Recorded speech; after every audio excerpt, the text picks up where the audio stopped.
Assalamualaikum warahmatullahi wabarakatuh. Perkenalkan, nama saya Mesyita Angelika Gunawan dari kelas 1A Teknik Informatika. Saya akan menjelaskan tentang ragam dan waras bahasa. Sebelum kita masuk ke dalam materi kita akan mempelajari apa itu bahasa.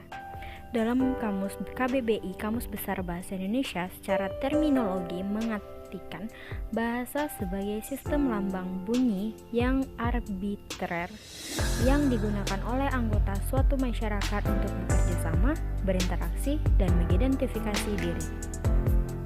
Dan ada juga bahasa menurut para ahli, yang salah satunya adalah Sudaryono. Bahasa adalah sarana komunikasi yang efektif, walaupun tidak sempurna, sehingga ketidaksempurnaan bahasa sebagai sarana komunikasi menjadi salah satu sumber terjadinya kesalahpahaman. Kita mengetahui apa itu bahasa, kita akan masuk ke dalam materi kita, yaitu ragam dan waras bahasa. Apa itu ragam bahasa dan waras bahasa? Ketika bahasa itu berada pada tataran fungsi bahasa ekspresi diri dan fungsi bahasa komunikasi, bahasa yang digunakan masuk ke dalam ragam bahasa dan waras bahasa. Ragam bahasa adalah variasi bahasa yang berbentuk karena pemakaian bahasa. Pemakaian bahasa itu dibedakan berdasarkan media yang digunakan, topik pembicaraan, dan sikap pembicaranya. Di pihak lain, laras bahasa dimaksudnya kesesuaian antara bahasa dan fungsi pemakaian. Fungsi pemakaian bahasa itu lebih diutamakan dalam laras bahasa daripada aspek lainnya dalam ragam bahasa. Mari kita perdalam lagi apa itu ragam bahasa. Dalam Kamus Besar Bahasa Indonesia, ragam bahasa diartikan variasi bahasa menurut pemakaiannya, topik dibicarakan, hubungan pembicaraan dan teman bicara, dan medium pembicaraannya. Pengertian ragam bahasa telah banyak dikemukakan oleh ahli bahasa sebagai berikut. Yang pertama, menurut Bachman tahun 1990, ragam bahasa adalah variasi bahasa menurut pemakaian yang berbeda-beda menurut topik yang dibicarakan, menurut hubungan pembicara, kawan bicara, orang yang dibicarakan, serta menurut medium pembicara. Yang kedua, menurut Mustaqim, ragam bahasa adalah variasi pemakaian bahasa yang berbeda-beda yang ditimbulkan sebagai akibat adanya ragam sarana, situasi, dan bidang pemakaian bahasa. Dari Suito menyatakan bahwa ragam bahasa adalah suatu istilah yang dipergunakan untuk menunjuk salah satu dari sekian variasi yang terdapat dalam pemakaian bahasa. Selain dari yang tadi, menurut Sugi Hastuti, ragam bahasa dapat dibagi berdasarkan fungsi dan situasi yang berbeda. Ragam tersebut dapat dilihat dari segi yang pertama, pembicara atau penulis, dan yang kedua, pemakainya. Selanjutnya kita masuk ke dalam macam-macam ragam bahasa. Ragam bahasa terbagi menjadi 4, yaitu yang pertama berdasarkan media, yang kedua cara pandang penutur, dan topik pembicaraan. Juga ragam bahasa standar, semi standar, dan non.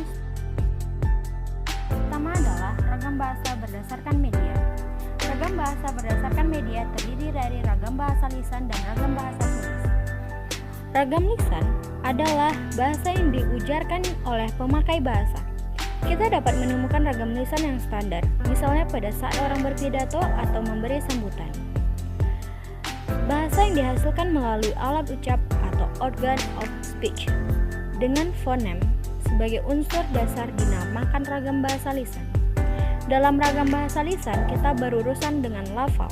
Selain itu, aspek tata bahasa dan kosakata dalam kedua jenis ragam itu memiliki hubungan yang erat. Yang kedua adalah ragam bahasa tulis. Bahasa yang dihasilkan dengan memanfaatkan tulisan dengan huruf sebagai unsur dasarnya dinamakan ragam bahasa tulis. Dalam ragam bahasa tulis, kita berurusan dengan tata cara penulisan dan ejaan. Ragam bahasa tulis yang unsur dasarnya huruf melambangkan ragam bahasa lisan. Oleh karena itu, sering timbul kesan bahwa ragam bahasa lisan dan tulis itu sama.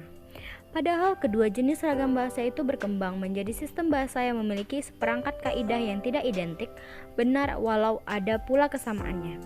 Ciri-ciri ragam tulis yang pertama, tidak memerlukan orang kedua atau teman bicara. Yang kedua, tidak tergantung kondisi, situasi, dan ruang serta waktu. Yang ketiga, harus memperhatikan unsur gramatikal.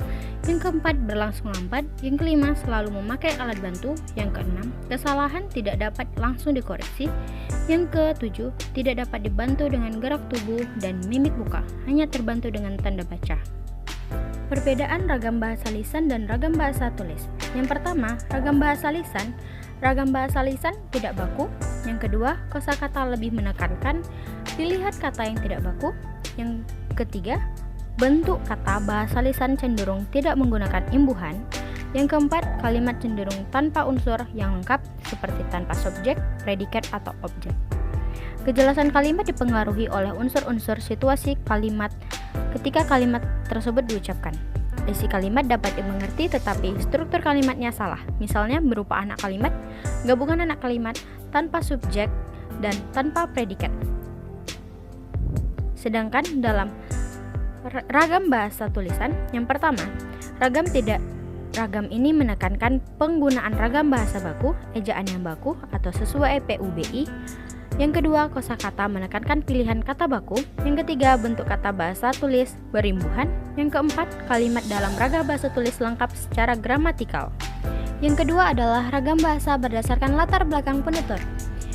Ragam bahasa berdasarkan latar belakang penutur, kita mengenal ragam daerah atau dialek yang berkaitan dengan asal penutur. Yang kedua, ragam terpelajar dan tak terpelajar yang berkaitan dengan tingkat pendidikan penutur. Yang ketiga, serta ragam resmi dan tak resmi berkaitan dengan sikap penutur. Yang pertama, ragam dialek atau ragam daerah. Ragam dialek atau ragam daerah akan mencerminkan asal penutur. Beberapa kelompok suku bangsa di Indonesia memiliki kekhasan berujar. Seperti orang Batak, misalnya, memiliki kesulitan untuk mengujarkan bunyi EPPR atau E. Kedua, ragam terpelajar dan tak terpelajar. Ragam terpelajar dibedakan dengan ragam tak terpelajar. Penutur yang memiliki tingkat pendidikan lebih tinggi relatif akan lebih terlatih dalam berbahasa dibanding dengan penutur yang tingkat pendidikannya lebih rendah. Yang ketiga, ragam resmi dan tak resmi. Ragam resmi adalah bahasa yang digunakan dalam situasi resmi seperti pertemuan, peraturan, dan undang-undangan.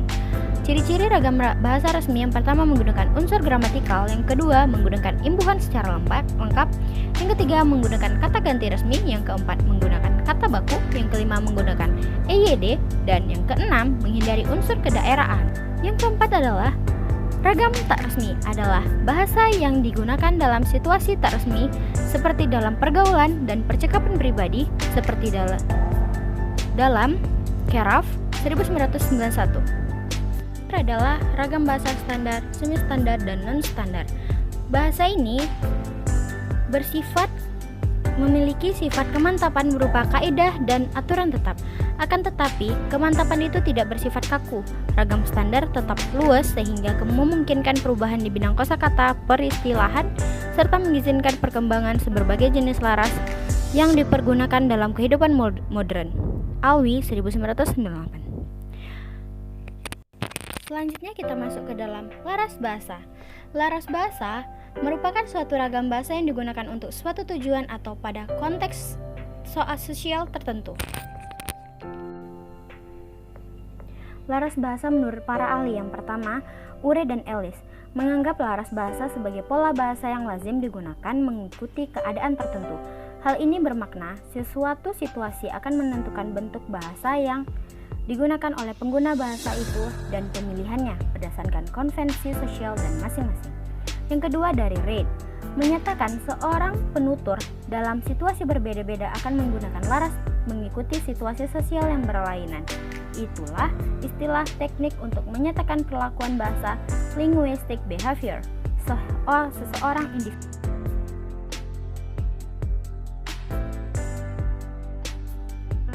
Yang ketiga, menurut Halliday, menyebut bahwa laras sebagai variasi bahasa yang berlainan berdasarkan fungsi. Laras akan senantiasa berubah mengikuti situasi. Dia telah membuat penjenisan laras kepada 3 kategori, yaitu tajuk wacana atau field of discourse. Yang kedua, cara penyampaian wacana atau mode of discourse. Yang ketiga adalah gaya wacana atau style of discourse. Selanjutnya adalah menurut Joss. Beliau membagi 5 laras bahasa menurut derajat konformalnya, yaitu frozen, formal, konsultatif, casual, intimate. Yang pertama, frozen atau beku. Ragam beku digunakan pada situasi hikmat dan sangat sedikit memungkinkan keleluasan seperti pada kitab suci. Kedua, formal atau resmi. Ragam resmi digunakan dalam komunikasi resmi seperti pidato resmi. Yang ketiga, konsultatif. Ragam konsultatif digunakan dalam pembicaraan yang terpusat pada transaksi atau penukaran informasi seperti dalam percakapan di sekolah. Yang keempat, casual atau santai. Ragam santai digunakan dalam suasana tidak resmi dan dapat digunakan oleh orang yang belum tentu saling kenal dan akrab. Yang keempat adalah intimate atau akrab. Ragam akrab digunakan di antara orang yang memiliki hubungan yang sangat akrab. Selanjutnya adalah ciri-ciri laras bahasa. Menurut Nick Safiah Karim, laras bahasa memiliki dua ciri-ciri, yaitu keperihalan bahasa dan linguistik yang wujud. Keperihalan bahasa terdiri dari dua situasi, yaitu situasi luaran dan situasi persekitaran. Yang terakhir adalah jenis-jenis laras bahasa. Yang pertama, laras bahasa ilmiah, laras bahasa iklan, laras bahasa hukum, laras bahasa sastra. Terima kasih telah menonton video ini. Lebih dan kurang